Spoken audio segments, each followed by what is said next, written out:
Hello, and welcome to the Online Creators Association's Thursday night stream. We've got special content today. We organized a call with Consent Academy and NSCASA, the New York State Coalition Against Sexual Assault. We had a call this morning in which we, where's brain? I swear my brain works sometimes. We spoke with Ariana Coveney, who is the co-director of the Consent Academy, and Chell Miller, who is communications director at NSCASA. And I accidentally tabbed out of the window that has this in it.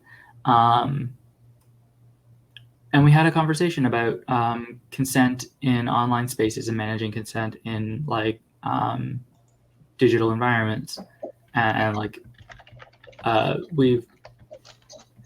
the video is up on our YouTube channel, and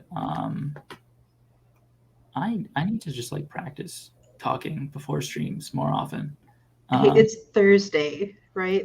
Who needs to actually talk on a Thursday? All Thursdays should just be pure text-based communication. That's what I'm saying. I need to talk on Thursday, literally every Thursday. It is my job. I just dropped a link in chat to the video on our YouTube channel if you want to check it out. Tonight we're going to be looking at some clips from the video and just checking it out and talking about them. Without further ado, I'm going to share the window. All right, so this is our first clip. Please let me know if you get audio. So Ariana, I'm really excited to be able to dive into a conversation with you today based on your work with the Consent Academy and, how we can understand consent more broadly in organizing and talking about consent and violence prevention online.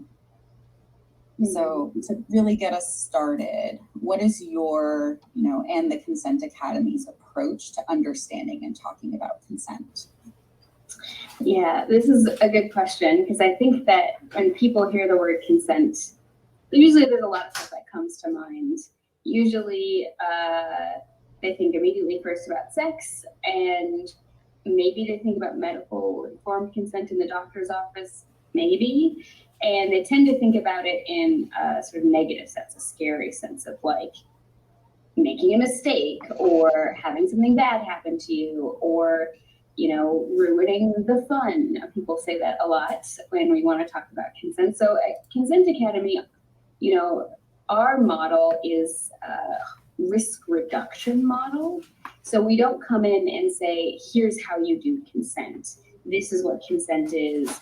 This thing is always consensual. This thing is never consensual. Sure, there are some things on extreme ends, but generally speaking, that's not what we're talking about. We're talking about the grayness of consent, the spaces where we actually live our lives.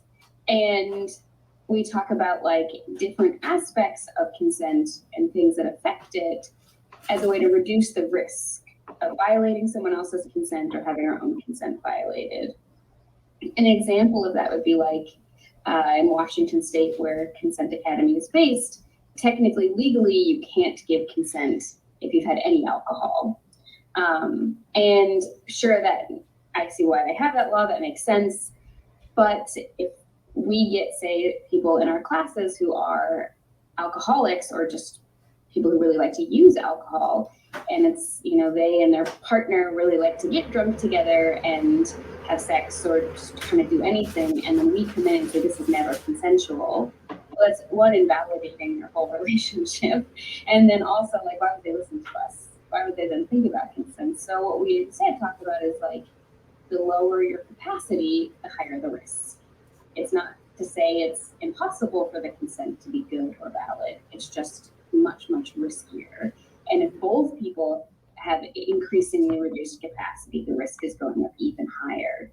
So we talk about it in a risk reduction model. And it's really based in sort of psychology and philosophy. I would say that it's kind of like an ACT utilitarian philosophy, in the sense of being impact is more important than intent.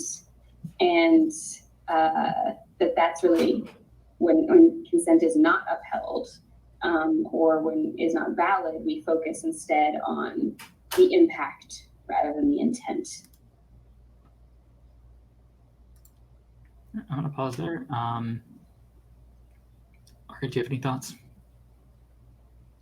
I love it. Like, the whole conversation is wonderful. It's one of those things that, like, I'm not great at having additional conversation other than what's been said, because as we see just time and time again on this app, especially, like, a lot of people I think would benefit from this entire conversation, just listening to it, because especially at the end they're talking about impact versus intent. That is huge, and a lot of people forget about that a lot. Yeah, and I just want to talk a little bit about the choice of the phrase "act utilitarianism," because that's I think maybe a little bit more technical than a lot of audiences might expect. I know that is language that I learned in my philosophy degree, so I am assuming that people who don't have a philosophy degree don't necessarily know it. I understand the words, but like full context, no. So utilitarianism is a moral system that says that that moral good is located in outcomes in terms of like total well-being or total pleasure or total happiness. Like what word you want to say means like things are good for people varies, but like the idea is like the best action is the one that results in the best outcomes for the most people. There are two ways of breaking that down. There are two popular ways of breaking down utilitarianism into a, like, how do I actually make real life decisions using this philosophy? One of them is rule utilitarianism, which says that like you're coming up with a set of rules for like this is what good behavior is like, and you will just always follow those rules, but you're choosing rules based on the goal that the rules you choose will optimize for human well-being or happiness or whatever. Like you're trying to pick the rules that will do the most good. Min-maxing. Act utilitarianism, on the other hand, says that you do that calculation, the like figuring out what the right thing to do is on the level of individual actions. So like you don't have a like this is what is right or wrong every time I encounter this problem. It's I have encountered this problem right now, given all of the specific conditions right now. How does it look like the math works out? What looks like the outcome most likely to result in the best case scenario for the most people? Play a Trick on God says, so kind of like the system The Good Place had going on. Yeah. They definitely, like The Good Place definitely depicts the point system is utilitarianism.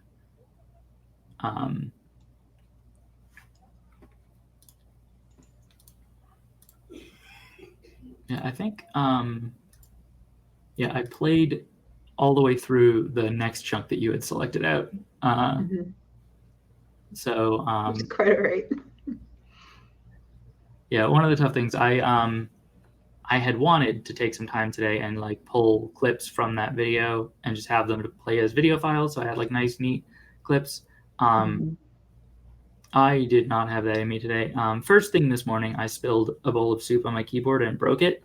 So I had to take it entirely apart and clean the soup out of it. It is working again now, but that sort of like set my day off on a trajectory that did not lend itself to me spending a couple hours pulling clips from a video. Yeah. And it's like, I would love to offer video editing because like I do have a video editor, but like I needed to lay down. I have a family member whose birthday is coming up this week, and we decided to go to Olive Garden for lunch today. So that was enough social and physical interaction outside of my house that I needed to lay down. For a second, I thought you were going to say you had decided to go to Olive Garden for their birthday, like later, like next week, and you needed to rest to prepare for that. Thankfully, like I have always You're had gonna like take a nap almost today negative after Olive social. Garden in 3 days. You know, thankfully my social spoons are not quite in the tank that bad, but yeah, no, especially with pandemic still finishing up. I have more social outsidey social spoons than I've ever had in my entire life. Mhm. All right, pulling up the next clip now. Yeah, that's really helpful because in my experience working in the anti-sexual assault world, we also understand that when you have a good understanding of consent, how it works, how to navigate this in non-sexual contexts, we're more empowered and we understand how to navigate consent in sexual contexts too. For sure. Yeah, and so I really love this kind of idea too of, you know, talking about how we set boundaries, you know, in workplaces, in our relationships. I love that you had an educational opportunity at your wedding. Note to self.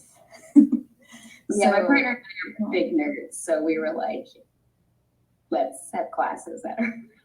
I love this. Yeah. It's like a little conference at your wedding. It's fantastic. I also like immediately was thinking like, what other major like social events that occur that people sort of feel obligated to show up to? Could you just like throw in a lecture? Started wondering about like hosting parties where it's just like halfway through the party there's a talk. You can do that. I've done that at my own parties. I've sometimes like invited people over to watch movies that I will then annotate because I'm also a big nerd.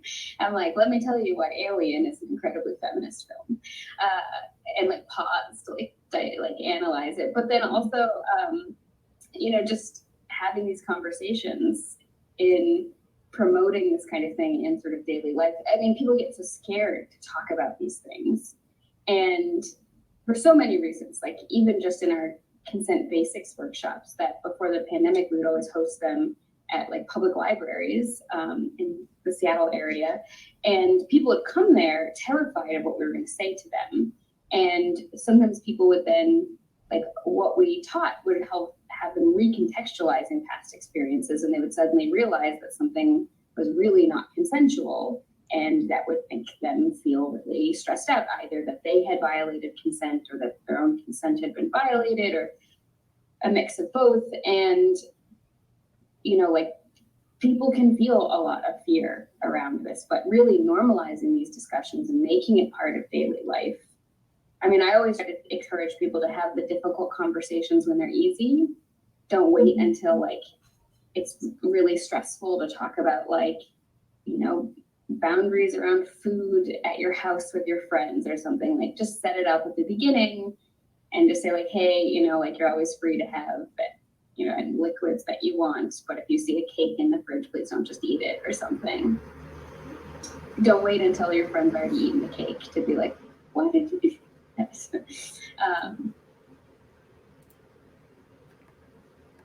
I love that piece of conversation so much.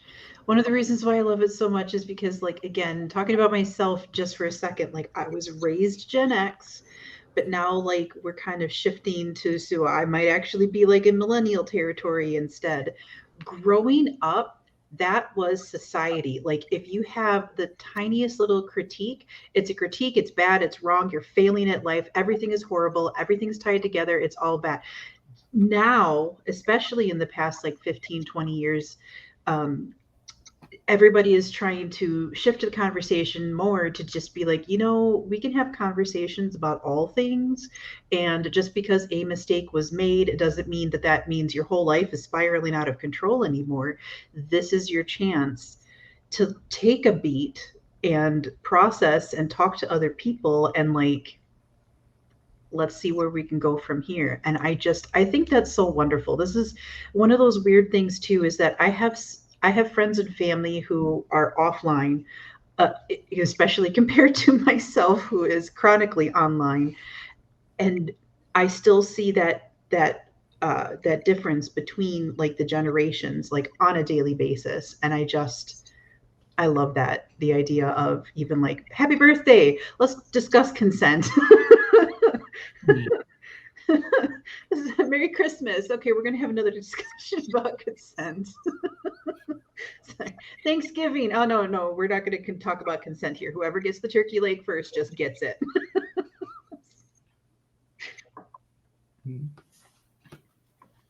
All right, and obviously I like that part. Definitely, I'm really into the idea of just like trapping your friends in a lecture.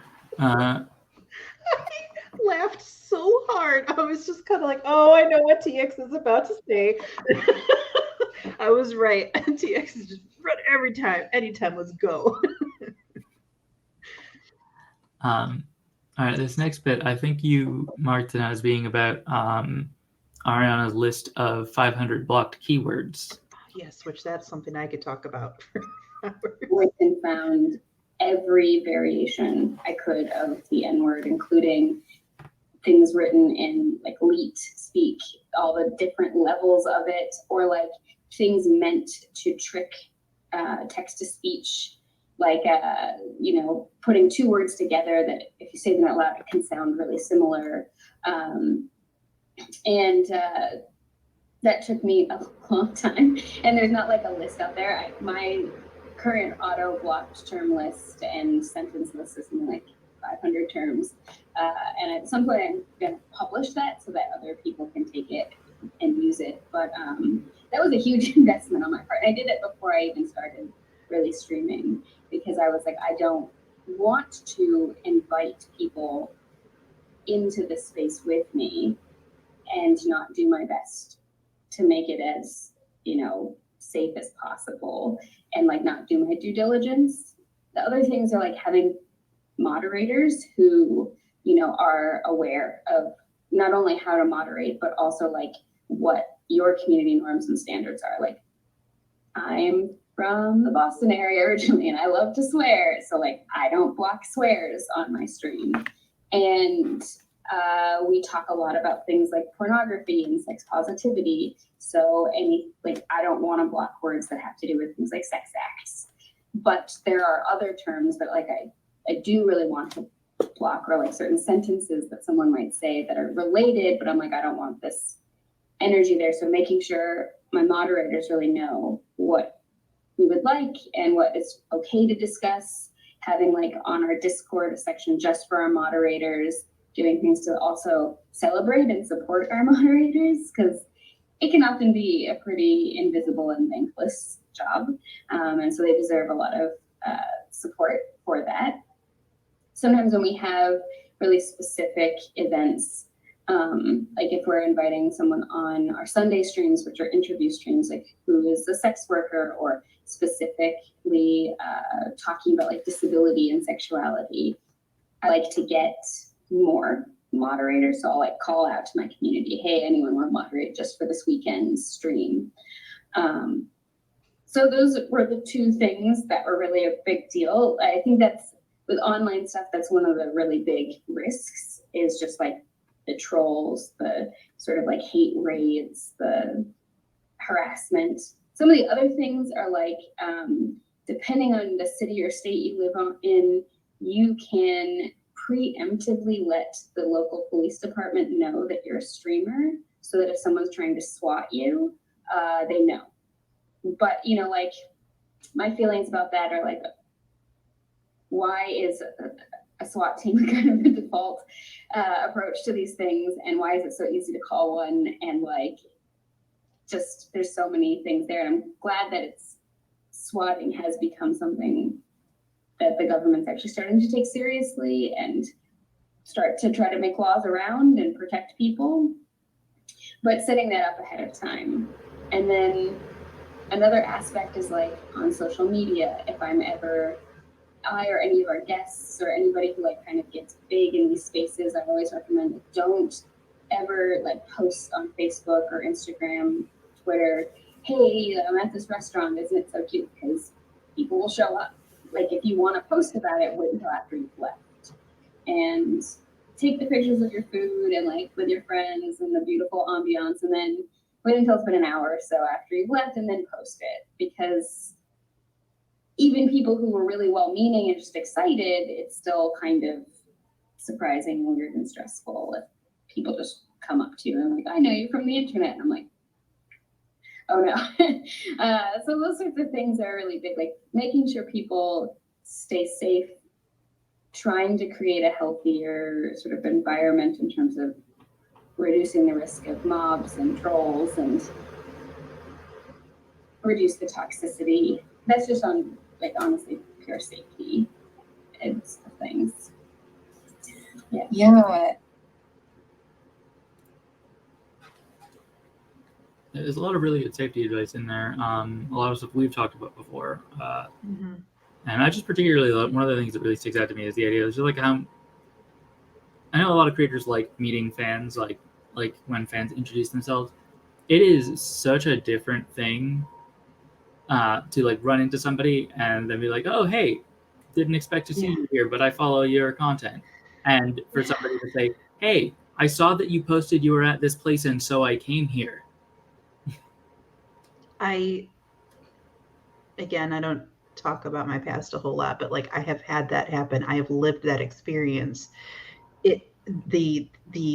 Somebody in it somebody either told somebody that they thought that they could trust to like keep it under wraps, or somebody decided to, at that time, this was like just before social media was like really a thing, decided to like post a tweet like saying something stupid about like, oh yeah, I'm going to go to dinner at such and such like tonight, and then people would be there to try to find us, and it's creepy. And when you're not expecting it, like it is really off-putting. So like, yes, I love that advice. Cannot say that enough. If you want to just kind of go live your normal life and not be that famous person from the internet, you cannot talk about where you are going to go. You should wait and post about where you have been at all times. And even if you have like a trusted online friend sometimes who maybe knows some of your other online friends, sometimes even be cautious about telling them, because sometimes that like phone tree, playing telephone, whatnot, they will make an offhanded comment to somebody else who's going to be like, oh, well, I actually live like 2 blocks from there, so maybe I'll just show up. Like, it's weird. Yeah. I also love the idea of the 500 words. I'm sorry that I have to like discuss that a little bit more, because it's like, we will never have like a full and complete list of words, because anytime any list is posted, people will find new ways to try to circumvent the filter. But it's also, for as good as those things can be, it can still get limiting. I still remember on one of the first kind of MMOs that I played, I am a fan of saying that I can always, whatever is on my mind at the moment there. This particular MMO was so strict with its filtering, it didn't recognize can always as being two completely like appropriate benign words. It thought ANAL, CAN space AL. So they were like thinking I was trying to circumvent the filter just to talk about that. And I'm like, again, like they were saying too about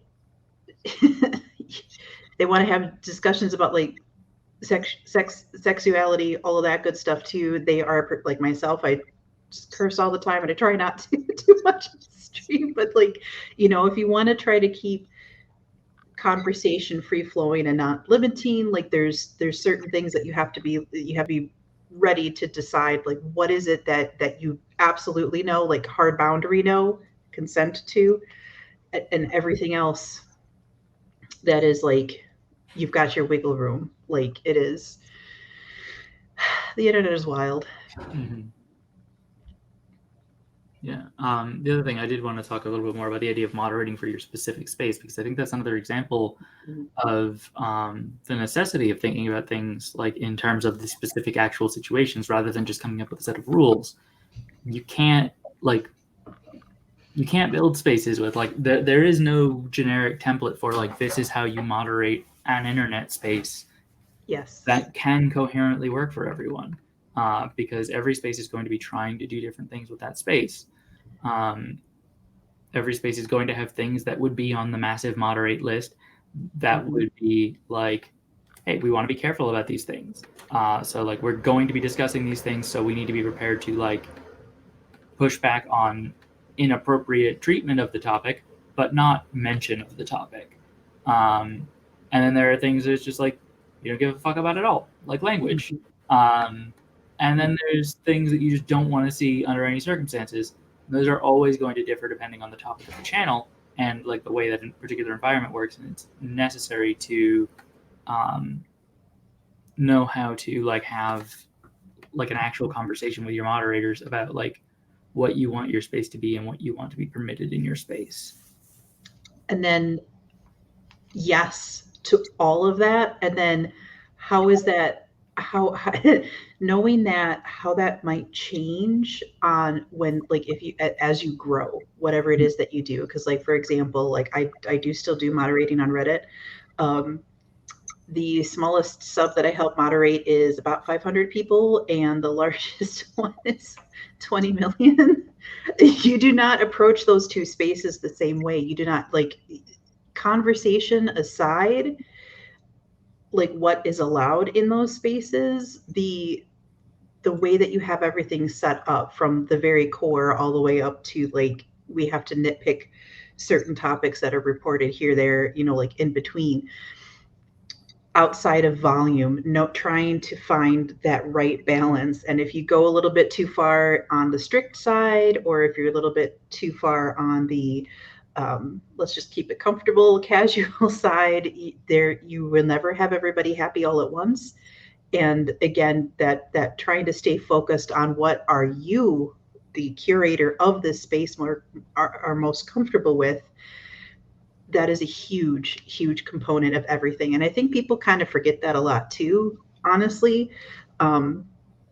In that, like, yes, our social media overlords do need to step in and do what they should and could be doing to help ensure that all of our spaces are safe and whatnot. But the idea of remembering that you do also have at least some control over curating your space as well. Like, it's beautiful. I could talk about that all day though. So I mean, you can. We have a fairly long stream and 2 more pre-selected clips. mm-hmm. I'm wondering if we should watch those first and then Yeah, we can loop back around. loop back. Yeah. You do kind of set up a protective space for yourself. You know, something else I was thinking about, and I really appreciate your conversation or your statements about, you know, call-ins and call-outs. And, you know, I come from a mindset where each of those can be used strategically and for different purposes. I totally agree with you. You know, and call-outs can be more effective when you're addressing people who have more, you know, power than you in some ways, or if call-ins haven't worked yet. You know, I think I'm a big fan of, and TX and I have talked about this quite a bit, of having private conversations first, if it's wherever it's possible and safe, you know, to, you know, call somebody in and, you know, encourage real accountability, which is, you know, taking ownership of harm you've caused and, you know, making commitments and really demonstrating change so that it doesn't happen again. And that doesn't always happen when, you know, someone's been called out. They're very defensive. But I think strategically call-outs are helpful for people in power who have, you know, been resistant to call-ins. Yeah. I also think that call-outs, if people are not afraid of accountability and they're able to, I guess, more or less be brave about it, you know, call-outs can also be a really good moment to change. It's like conflict in general. We have a tendency to think conflict is like the thing you need to avoid at all costs and it's bad and it's wrong, but like a lot of the time conflict is healthy and like it can make communities more robust and like get tension out and prevent issues from becoming bigger down the road. And you know, I am not a very conflict averse person in the sense of like I don't try to avoid at all costs. I like to have the difficult conversations when they're easy. And so I know I stress a lot of people out because I'm like, no, we got to talk about this before it becomes a thing. And I think that call outs can also be a chance to change and a chance to sort of like reflect. And I don't know, there's so many thoughts I have about just like people in positions of power or leadership. Like I've seen them get called out and then the way they respond to it is so harmful and toxic that the whatever community or subculture they're a part of becomes really damaged. And to me, I'm often more upset about that than even the thing they're getting called out for, because it's like, please have a mind to the long-term, sustainability and well-being of this group of people you're a part of. It's not just about you, and like you can respond to a call out internally as well. It doesn't have to be these big, overwrought posts about how you're the real victim and like whatever. And I wish more people could remember in a lot of these spaces that it's also not usually about any one of us individually. It's about many other things. And related to this, I want to give a small plug. Should I post it in the chat now, or how should I share this? For a YouTube video, I would like to share. The video that she wants to share is Science, Politics, and How to Disagree Without Conflict on the Consent Academy YouTube channel. It is linked on the video on our channel.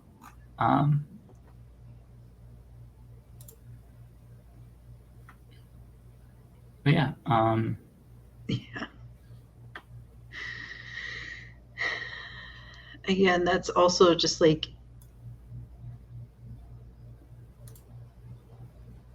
there's so much to think about and so much to discuss, and it's just like everything is so on point. I just appreciate so much about this too. Like I was just remembering again about how at like conventions, when we were at conventions, you couldn't like have a verbal discussion about like where did you want to go for lunch or dinner or anything, because everybody would show up there. Like you can't you can't do that. It would have to either all be over text, or we'd have to all go back to like the hotel room or whatever first, then have the discussion, or make sure that we planned ahead, or whatever, because it's like otherwise you get to a certain place and there's a suspicious amount of congoers here. Should we go somewhere else? Yeah.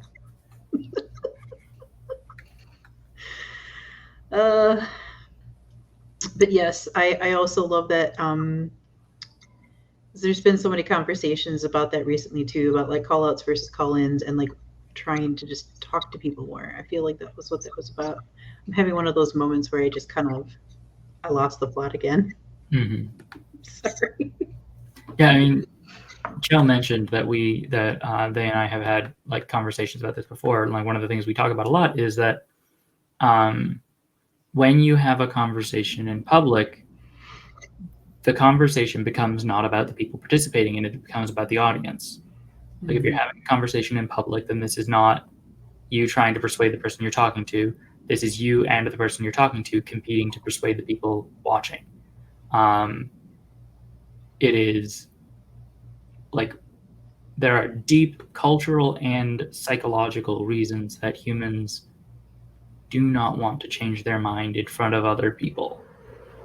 So bringing a problem to somebody about which you want them to change their mind, if that's what you want to happen, you have to do it privately.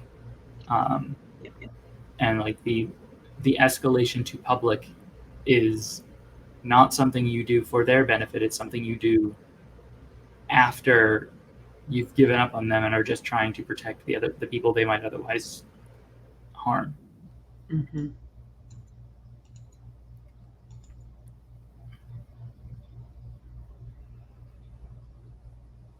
Any other thoughts on this topic?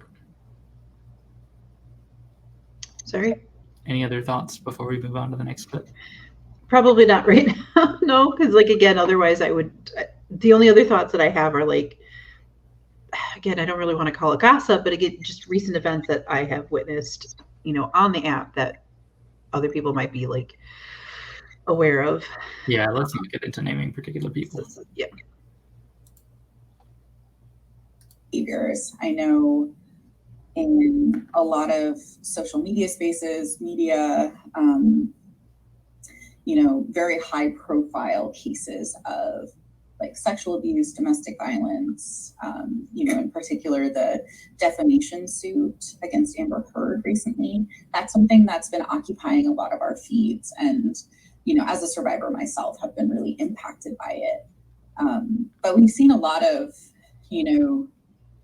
victim blaming statements, and I think the perpetuation of a lot of myths about what trauma looks like and how people experience harm. What are some ways that you've kind of tackled these sorts of issues, or ways we can all kind of address this when we see it happening? Yeah, I mean, I think this is tough. One thing I do want to add to I do think you're right about you're not going to usually change people's minds in like a comment on a Facebook news post, but like commenting on someone who you know and in your friend group, I think can help. I do get messages from people I haven't talked to since like middle school or high school every once in a while being like, hey, I know we never talk about like your Facebook warrior, whatever, has like changed my mind on so many things. Thank you so much for posting stuff. And so I think that,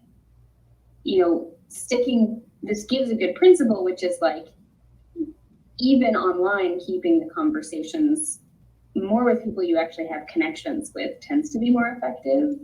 When it comes to like being stressed out or triggered as someone who is witnessing these things, meeting terms, I always recommend that, and just keeping them blocked.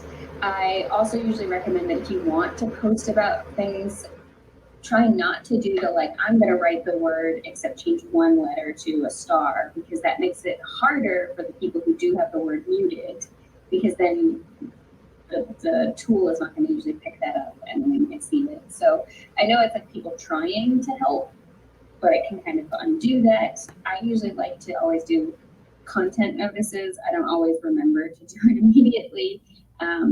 I have pretty bad ADHD, and sometimes, especially when emotion is high, I can be so quick to like post the thing that I forget. But I always try to do a content notice, just to let people know, hey, I'm going to talk about these things. And on like a Twitter thread, it's not as good because you might see in one random tweet first. They could be better. There are lots of things that could be helpful. I would love it if all of these different platforms included just like a baseline ability to like say, I'm going to flag all of these tweets of mine or this whole post with this content notice, and people can then get that information more clearly. But then other things are just like, take a break, really take care of yourself first. I think we often can forget that we need to keep ourselves as a baseline sort of okay to often be more effective in these spaces and not get burnt out. And then I think, it's so tough because like the last time I really tried to do this sort of thing in a friend group, I lost several friends because there was a situation where someone had been assaulted by someone in our friend group. It was very public. This other person who was not the primary person harmed, but they weren't assaulted, kind of made it about themselves and got really angry at how the person who had been assaulted kind of talked about things online. And it got very victim blaming, and it was very much like, doesn't she realize how much he's harming us because she dared call this out?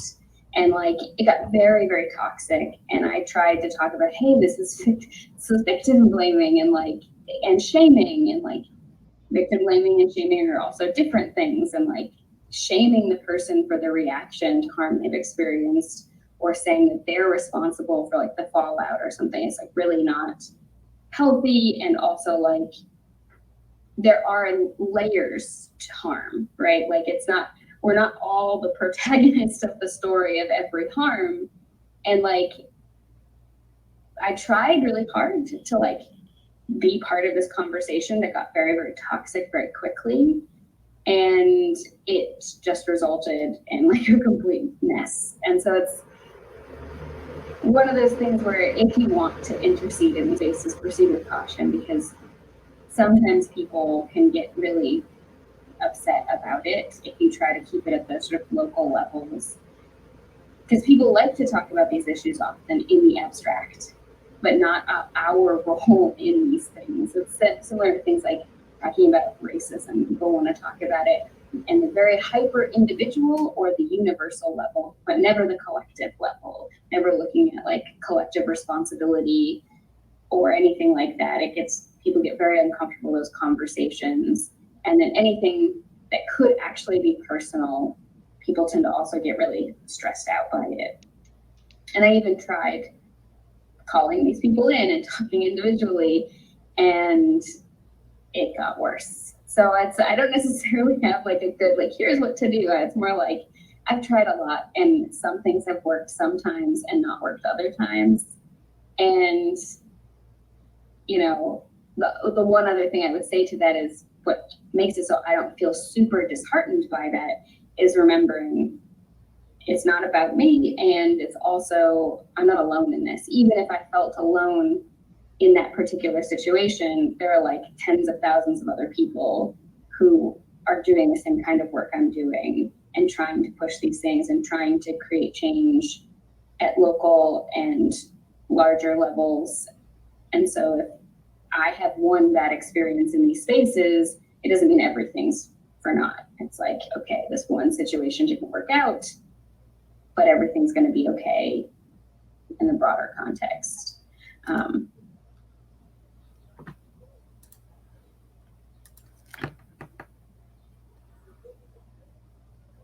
Yeah, I think that's a super important point, that that we can be so much more effective talking to people we actually know than strangers. Yeah. And it's like and there are good global lessons that anybody can like kind of discuss, and like at a drop of a hat, and like you can overhear, or you can hear like the top level of a part of a conversation, and you might like have like some understanding and maybe learn a little bit of something. But yeah, if you really want to like fully understand the shape of a thing, yes, like you have to have small contained conversations with people you know and trust, and think the whole thought through. I love that also so much too, because like again, we with all this technology, we are in such a fast-paced society with all of the things, everything, like not even just thinking about like instant gratification things, but like all of the things that we do now, we would like them to happen as fast as possible, forgetting that sometimes you have to take the time. It is again slightly off topic, but I saw a video from Chef John recently where he was talking about one of the most important ingredients when you're cooking is time, and people forget about that because there are certain flavors, there is certain depth. You can't replicate that no matter what you do fast. Time is the ingredient. And I feel like that kind of metaphor of life applies right here too, because it's just, you have to invest time. The other thought that I had of that is that, like, again, like we all make mistakes. We really do. Some of them are bigger than others. And if we want to grow and change, again, time is the key. Like, depending on what it is that you've done, you might be able to be like, whoa, sorry, that was not my intent, even though it was the impact that I just had. And you might still be able to keep going on, like, without missing a beat, but sometimes you really do need to step away for a good amount of time before reintroducing yourself back into whatever space it was that you had going on prior to that mistake. I understand how this works for cooking, but why is gardening helping with interpersonal conflicts? Like,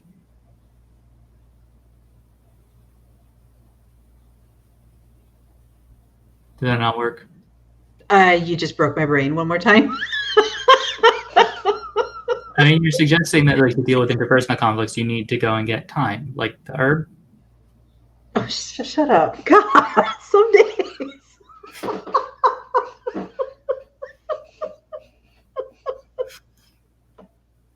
You a little too spicy for me. Oh God. Yes, exactly. Yeah. Well, yeah. Like, cause I thought you were trying to. Because yeah, that metaphor has been used so much too. But if you plant your seed to let your garden grow, like it's something that you tend to over time. That's where I thought you just. Oh God. Yeah, when you're tending your garden, you are over time. Like you're leaning over where the time is growing. I can't.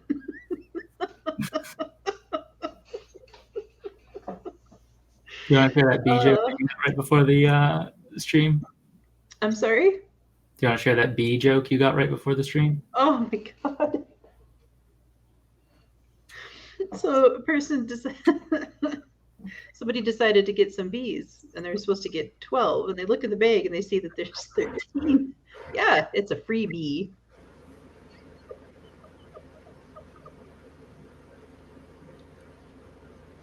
I love dad jokes. I forget all of them, but I love them so much.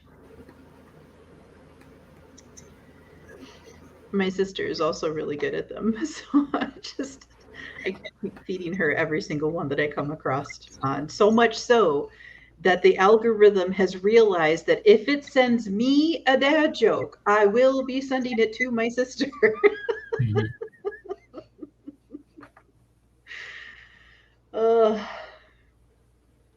But yeah, this stuff is like all the kind of stuff that like I could just talk about this for hours.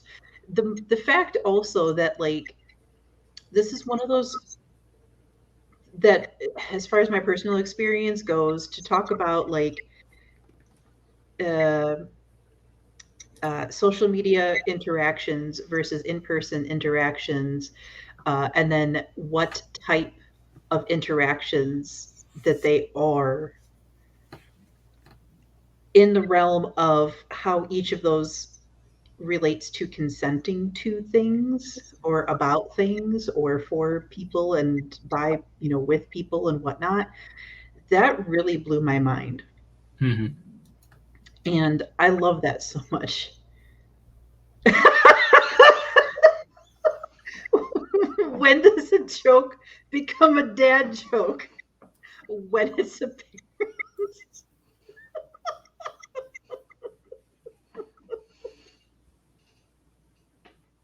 Yes.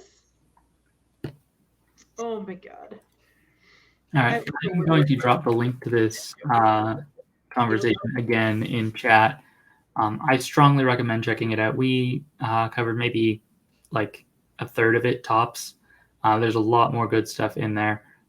We would definitely have more clips to watch tonight if Argit and I were not both very tired. There were supposed to be 4 people on the stream tonight. It's been a rough night for all of us. Yeah,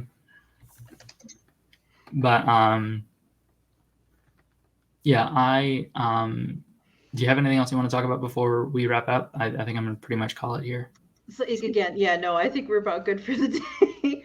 But yeah, I also was just going to say the other thing too, from listening to all of this and thinking about these things too, is that in addition to joining the Discord and the Patreon, we do have a YouTube channel. Like, check us out everywhere. Mm-hmm. Yeah. And yeah, our streams are always uploaded to the YouTube channel, almost always uploaded to the YouTube channel. I have missed a couple, and if you don't get them within 14 days of shooting, then they disappear. So there are gaps, but for the most part, the streams get up on the YouTube. It's close enough. That's good enough. Yeah. But yeah, thank you everyone for coming. I'm going to end the stream now. Good night.